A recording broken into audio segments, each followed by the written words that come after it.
Ever feel like you're ready to start your own company? Like you're ready to hold the reins on your own work-life culture? Welcome to Smart Driven Women. I'm Rona Job. Here, impactful leaders and entrepreneurs come to share how they navigate their complex careers and personal lives. Our guest today is Lisa Angulo Reid. She is the co-founder and CEO of Dear Flor, the first Filipino-owned cannabis company creating gummies inspired by iconic Filipino flavors like ube, calamansi, and buko pandan. Founded by Lisa and her husband Brian, Dear Flor has a simple mission: to share Filipino culture with the world, one flavor at a time. Lisa spent more than 20 years in advertising and marketing, leading transformative work for some of the world's most trusted consumer brands. After years of building brands for others, she decided it was time to build her own. She is also the creator of 100 Ways to Filipino, a storytelling platform that includes a podcast, Substack, and the 100 Ways to Filipino Founders Network, which she founded as well with her husband Brian. The initiative aims to double the number of Filipino-American businesses in the United States over the next 5 years. Lisa is a longtime advocate for visibility and representation. She has built and led ERGs for Asian-identifying colleagues at 2 companies and organized landmark events uplifting Asian leaders through Chief. She is also a recipient of the Filipino-American National Historical Society of Metro New York's Award for Contributions to Excellence with the Filipino-American Community. Lisa lives in Greenwich Village, New York, with her husband Brian, their 2 children, and their Pomsky, Leo. Lisa, welcome to Smart Driven Women. Thank you for having me, Rana. Amazing. We're going to start off with some rapid fire questions as we usually do. Are you ready for it? Sure, bring it on. Awesome. Coffee or tea in the morning? I'm back on the wagon with coffee after 2 years of no coffee. What's the last book you finished? Oh my God, it's a garbage book. Because I always have one garbage book and like one real book, or if I'm reading something heavy. So I reread one of the Bridgerton books. The latest one. Is it the season 4 one? The season 4 one, yes, I reread that one. So yeah, that was the last book that I actually completed. Awesome. She is human, y'all. One word to describe your leadership style. Real. Favorite app in your phone? Favorite app in my phone? Lately it's been Threads, if you can believe that. Awesome. Podcast or audiobooks? Oh, podcast. I can't listen to books. Who's a professional role model for you? Gosh, professional's always been a little personal for me. I would say probably my Lola, because she was just like, she was fiery. That's the, she was something else. One cause you are passionate about? Filipino Americans. Of course. Mountains. What else? What else would it be? Mountains or beach for vacation? Oh, mountains for sure. Best career advice you've ever received? Never leave your seat at the table. And if you do, don't leave it without a fight. Love that. I'm going to have to write that down afterwards. What trend in your industry excites you the most right now? Probably hyper targeting when it comes to communities, right? When you think about how fragmented we've become and how big, I don't understand the point of targeting huge masses of people, because it feels very pray and spray to me. Mm-hmm. If I can't connect in very real ways with people, you have to ask yourself, is this juice worth the squeeze? And it really is, unless you've got massive amounts of money to throw at the problem. Yeah. And I feel like when you're targeting such a large, quote unquote, target audience, you really have to have the depth and, the resources essentially, which is not always ideal for almost any startups or any company, any small business, any small company that's just starting out. No, I mean, we're not here to be one and done, right? So like, what are we going to do? Blow, what is it? 5 million, 10 million on a Super Bowl ad and they never see us again? Like, what's the point of that? Right. Great insight. All right, let's jump right into it. Okay. Smart driven women. Before you started your professional career journey, Did you consider yourself driven? When do you think it started? Oh, I think I've always been driven, even when I didn't know what being driven was about. It could be something as simple as just wanting to go out and like play and how do I figure out how to get things right. Yeah. Um, yeah, I think I've always innately been driven. I mean, case in point, I remember the summer after my sophomore year of college, right? Most people, when I was going to college, would do internships and stay at school or go travel to some place, after their junior year. But I decided, I was going to do it my sophomore year. And I thought first, like, what were the barriers my parents might have to that? One could be like the expense because you have to pay for a Hmm. place to live over the summer. And how are you going Right. to eat? Because it was the 90s. They didn't pay interns back then. Right. Right. Yeah. And so I had to find a place to live. I had to figure out how I was going to eat. And it had to be an internship that they could not possibly say no to. Right. Too Mm. good for them to be like, how do we say no? Right. This was your And sophomore year in this was college, my or sophomore year of college. And I'm really going to date myself here. This is back when people still had America Online, AOL, like the yeah, dial yeah, up with a little, like they were not discs anymore. They were CDs at the time. yeah. But the point is, they were still giving out that stuff and people were loading it in and dialing Get in with free their like three noise months. modems, get 3 months free. And then we Yeah. charge you up the yin yang, right? If you go over. Um, so they were launching cities because I remember Microsoft had like MSN like cities, and so this was digital cities for New York, Boston, and I can't remember what the other cities were. Probably someplace in California. And so I was in Boston, and this internship came up, and I'm like, okay, if I get this, there's no way they're going to be able to say no to this. And so applied for the internship, got the internship, and then the next problem was, okay, where do I live? Well, they had jobs on campus. So I could get a dorm, but a couple nights a week, I would have to sit there and be like reception for the guests that they would rent the dorm rooms out to.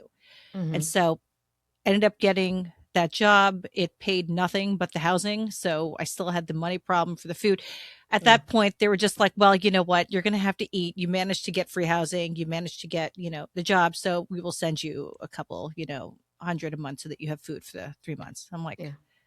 so yeah, I would say that just it's kind of innate. Yeah. Yeah. And it sounds like it wasn't, you had a goal and you're like, ah, we'll figure it out. That's the drive there. Well, step by step, we'll Yeah, figure it out. I think, and it drives my husband, who is also my business partner, up a freaking wall because when I get it in my head that I really want to do something and I've convinced myself that this is something that we really need to do, like I can break through walls, I can tear down buildings, I could probably like command a ship if need be. It's just kind of how I am. Do you think there's much that's changed since you were a sophomore in college than Lord, no. I now? mean, for better, for worse, right? Yeah. So Yeah. no, I don't think so. At least not in that regard. Anyway. What advice do you think you have for folks that are like, I struggle with what do I do step by step? I know what my goal is. I know where I want to be. I know what passion I have, but there's a lot of people that are kind of frozen at like, okay, but no, I can't do that first step because to do that first step, I have to do this first and this. How would you break down kind of like your thought pattern or the way that you would approach something that you really want to do, like do the internship? Yeah. I mean, so for me, like it's really easy if that thing that I want to do has a purpose, right? And let's be fair, like not everything has like some big, bold purpose attached to it, right? Right. But I think the one thing that is true for anything, anything is, how do you atomize it into fragments, right? Mm. You're not going to be able to conquer the world in one go. You're going to have to take it over country by country or city by city, right? Hmm. Yeah. It's the same thing is true for like, that's how we think about like media planning or even just distribution. Like, where do we want to go first?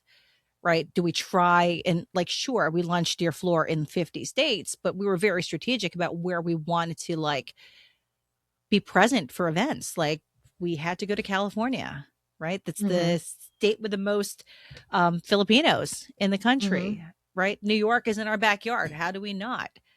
We studied Chicago.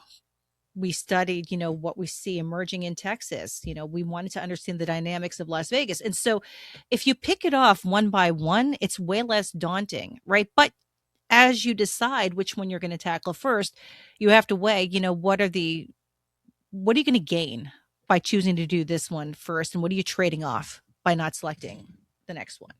Um, so, the trade off that we made in selecting California and New York first is most Filipinos. Let's just start there, right? The Right. trade off is, are we ignoring middle America? Are we ignoring the South?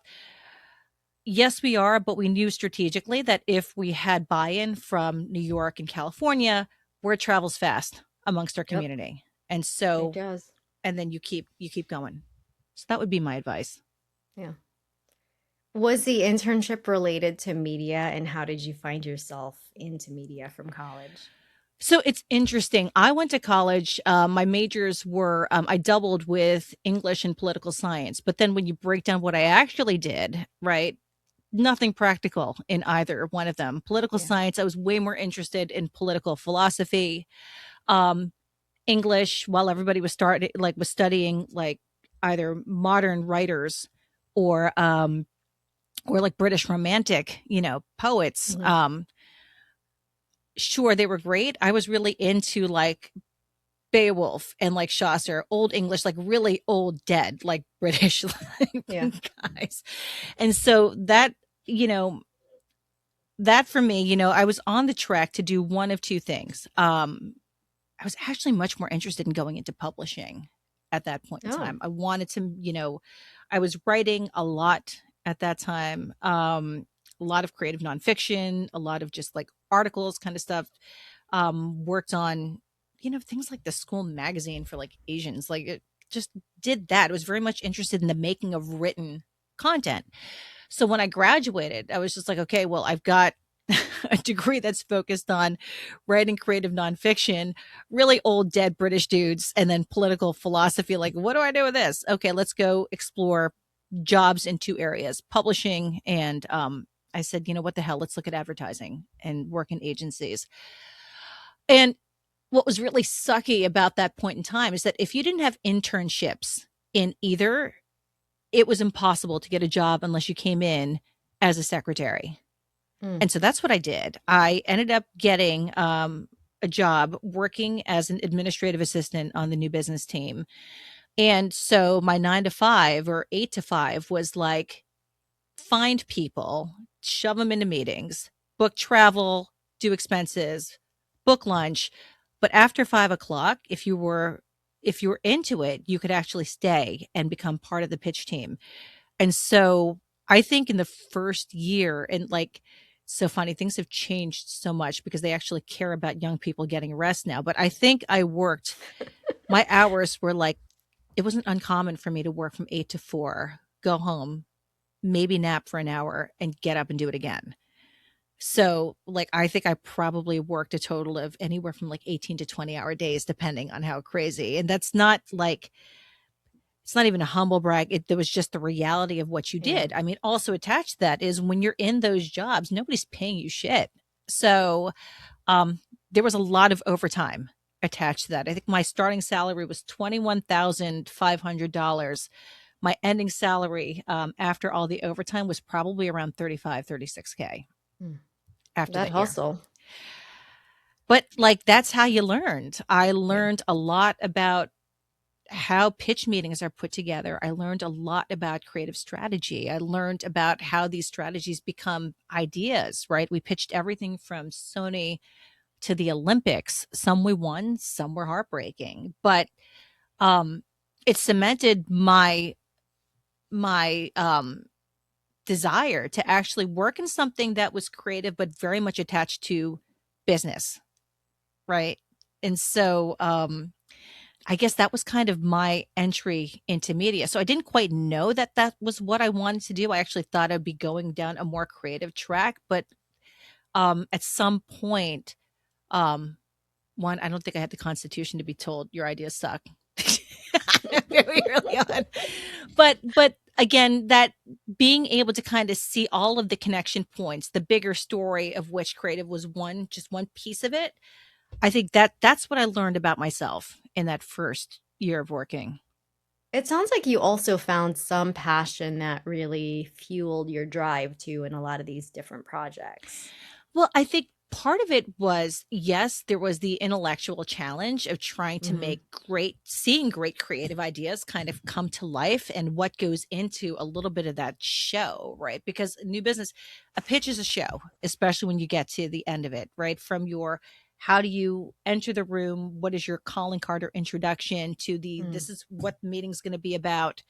Watching in the background some of these great leaders actually navigate some of these crazy questions, like how do you it was very what I loved most was, yes, it was hard work, but it was fun and I had a lot of fun working with folks. I was also surrounded by a lot of people like my age, right, working hard and just having a shitload of fun at that time, yeah, and then watching these people that we could potentially grow up to be. yeah. That was kind of a lovely, like front row seat to something that I probably would not have gotten if I had been on another team. It would have taken Yeah. 5 years for me to Yeah. get to that seat. So it was a hustle culture. We didn't make a lot of money and it was a lot of work, essentially. It Were was. you ever like, what am I doing here? Why am I working this hard? Or maybe that wasn't even a question that had popped up. I mean, I think because the work felt rewarding, right? Because they kept giving me really good assignments. And it was still like an era if you worked hard enough and you had, some level of, and you were smart, right, you could rise pretty quickly. And um it was kind of crazy. I don't know that the question ever crossed my mind because the work that I was doing felt like satisfied my intellectual curiosity. I'm really bad at being bored, so I was definitely not bored. Mhm. Honestly, if you want me to do the same thing forever, just make sure I don't get bored with that task. And so I think at that point in time, I was working on Colgate Palmolive, and it was their global business. And it's kind of wild. It's the same brand, but the consumers change market by market, Mhm. right? And I think I worked on pretty much every market with the exception of the US, which was wild because I was based here in the Mm. US. So worked with a global business, worked with the regional clients, worked on global campaigns, and yeah, I mean, once you figure out the client piece of business, you get to, have a hand in thinking about how do you grow your business within the agency, right? Yeah. And so after I kind of mastered the global business piece of it, I ended up becoming chief of staff to the CEO of our agency. At that point in time, the Colgate business was so big, we pretty much created a bespoke agency just for that client, and Mm. it was made up of different agencies within WPP. And so kind of cracking how to build an integrated team across, four different independent agencies with different cultures, right? But the business is still the business, right? That Right. hasn't changed. How do you do that seamlessly? That for me was kind of a great learning exercise in just management, right? How do you like build this business? And so that allowed me to kind of, yes, the client work was always front and center, but like, how do you actually build things to support what your clients need? Like, that was just a different way of looking at the business. And so my mind kind of moved from loving the creative, which I never stopped loving, just learning to love just the creativity that I found in building agencies, right? And so I think that for me kept me from asking that question. And I Yeah. mean, as I look back on it, and hindsight is 2020, Mhm. there's a danger in that too, right?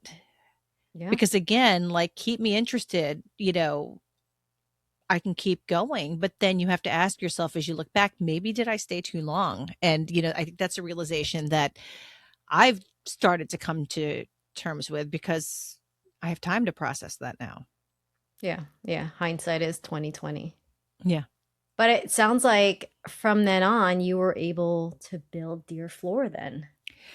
Yeah, I mean, it's funny. I had a stop, another role in between. Like I left agencies back in 2022. Ended up taking a role with a tech company that was based in the Bay, but I was working fully remotely with the rest of the marketing team. So was leading brand marketing there for 2 years. And um, what's really interesting is that we actually started Dear Flor the January before I left the agency and Hmm. joined this company. But at that point in time, like it was still a kernel of an idea. We were still like Brian and I were still kind of working through the what kind of company do we want to build. We knew that we wanted a company that was rooted in two things, like Filipino culture, cannabis, because we Mhm. just knew, like, when you look at the Venn diagram of people who love cannabis and people who love Filipino culture, food, people, what have you, it's literally like another circle. It's like, so we're just kind of like, we need to figure out how we tap into this. And so, that first year, 2022, it was really about trying to outline like what did we want if we're going to actually do this, like if I were going to leave my corporate job and build my own company, like what kind of company do we want to build. Once we tackled that, we thought about, okay, let's really focus on the products that we want to create, the flavors, the textures, what is the story behind this, Yeah. right? Because we have company first, how do the products support that, and then late 2022 we were actually in a place where we could start making the product, and we went into R&D for about 8 months, trying to get the flavors, the textures, the packaging right before we're ready for launch. And we finally launched. This is when we were in California only because we were in the state license program.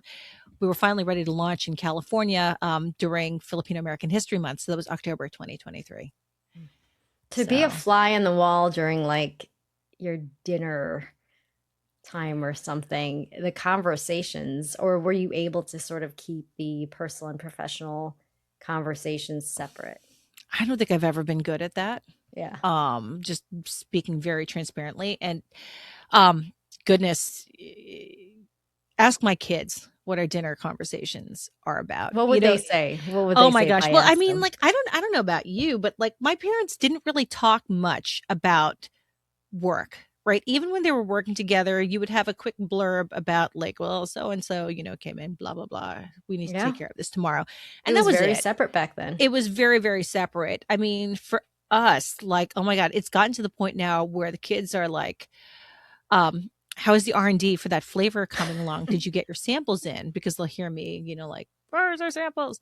Or, we're in the midst, when we were in the midst of a fundraise and we're just jumping into, a new one now, um, my son will be like, "Oh, did you get the investor? How did your investor call go today?" Because they know what's going on. It's really kind of fascinating because I didn't grow up with parents that my parents were medical folks. Even when they Hmm. had the office and the day-to-day running of the office, it was just different versus running a startup. And so Yeah. some of the questions, like I didn't have any exposure to any of this at all. So I mean, they're kind of getting a front row seat to what it takes to like build. And sometimes it gets messy, like if Brian and I disagree, we don't always agree on everything, right? Right. So it's literally like back and forth. And then we're like, okay, let's just pause this and we can carry on with this conversation after dinner. But yeah, like it gets interesting. What is that like working with your spouse on like in a company? You know what? I feel like thank God we have complementary skill sets, right? He is very much finance and operations.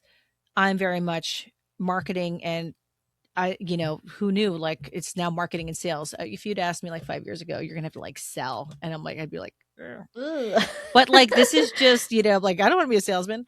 But it's just it is part and parcel of, the role, right? Yeah. If the CEO can't sell this product, then who the hell is going to, Well, right? someone told me also that for us that are non-sales people, right? We think of sales in like a very specific way, but somebody said, just talk about your passion, talk about why you do what you do, talk about That is what it exactly right. solves, and that's It it. that's it. I mean, like, yeah, exactly. I would hear sales and be like, "Oh god, I'm gonna have to go take a bath Ugh, if I have to yeah. do this." But, like, that is exactly right. Like, if you're talking about things that you love and why you love this product and why you made this product and why it's so freaking important and why this is so much bigger than just gummies, Hmm. right? That is the easiest sales job I could do because it hits all of my passion points. Um, and it just so happens to be something that we're trying to sell, right? Yeah, yeah. So, yeah, no, it's funny. And then from a product standpoint, we both like we do all the competitive testing, we do all of the product testing through R&D because, I never understood folks who could outsource and, like, okay, let's go. Like that's just not who we are. Yeah, yeah. For a lot of these smart-driven women listening, they sometimes tend to ask and wonder, if I wanted to do or get into the seat that you're in now, what advice would you have for them? And these are for the younger, I should say, smart driven women. Oh goodness, I go back and forth on this one. One, on the whole notion of imposter syndrome, yes, it's real. But Hmm. the one thing that you have to tell yourself is 9 times out of 10, especially if you're a woman of color,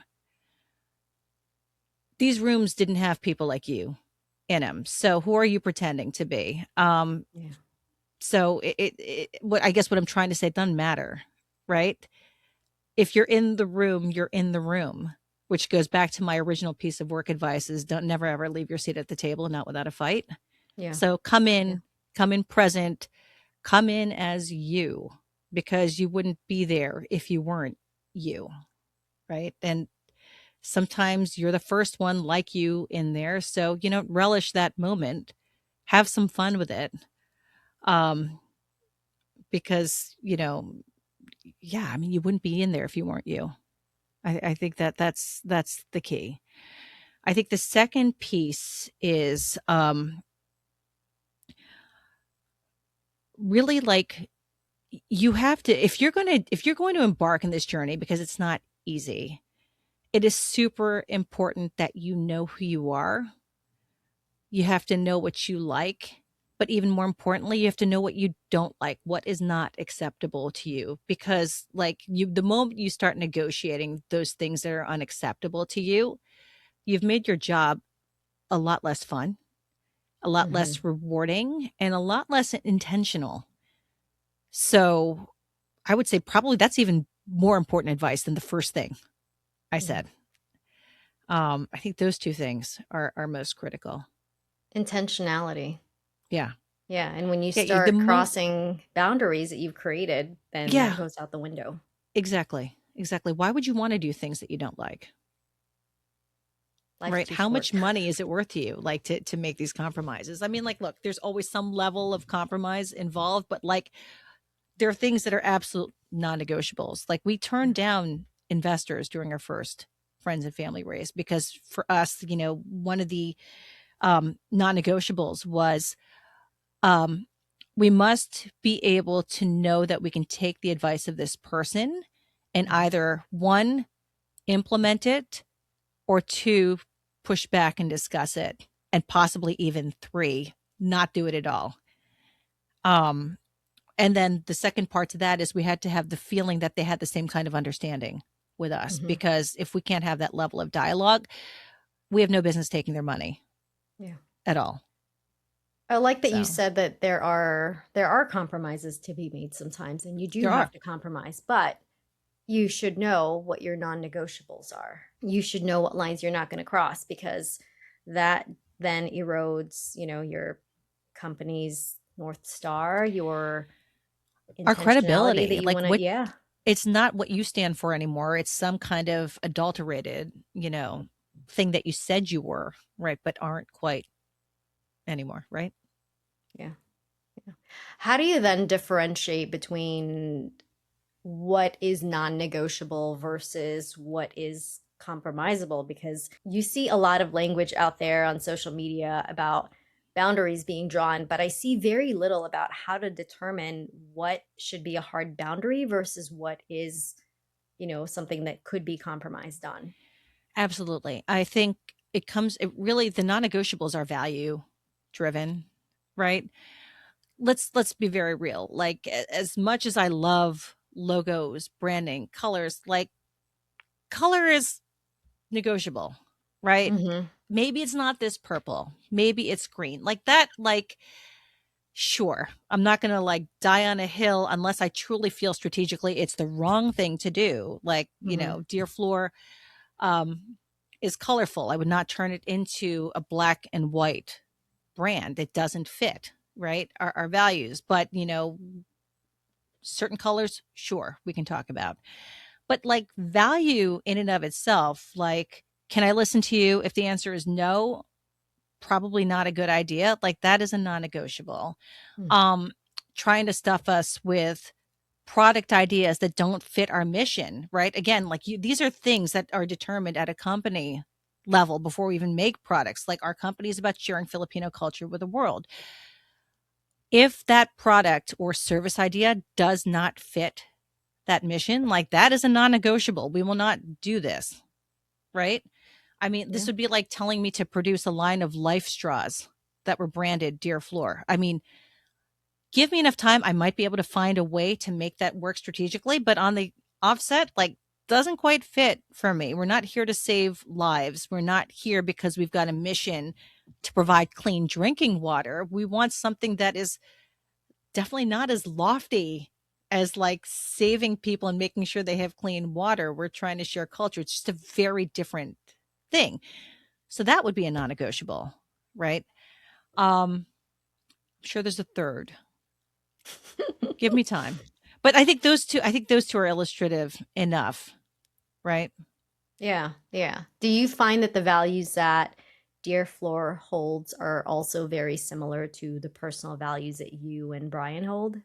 Absolutely. We've poured ourselves into this. Like was having a conversation around purpose with someone at Chief. And the question I was asked is like, what advice do you have for founders that want to, build a purpose driven business? And my belief is that it starts with you. Yeah. You That's the soul cannot of the company, just you essentially. cannot force fit this in, right?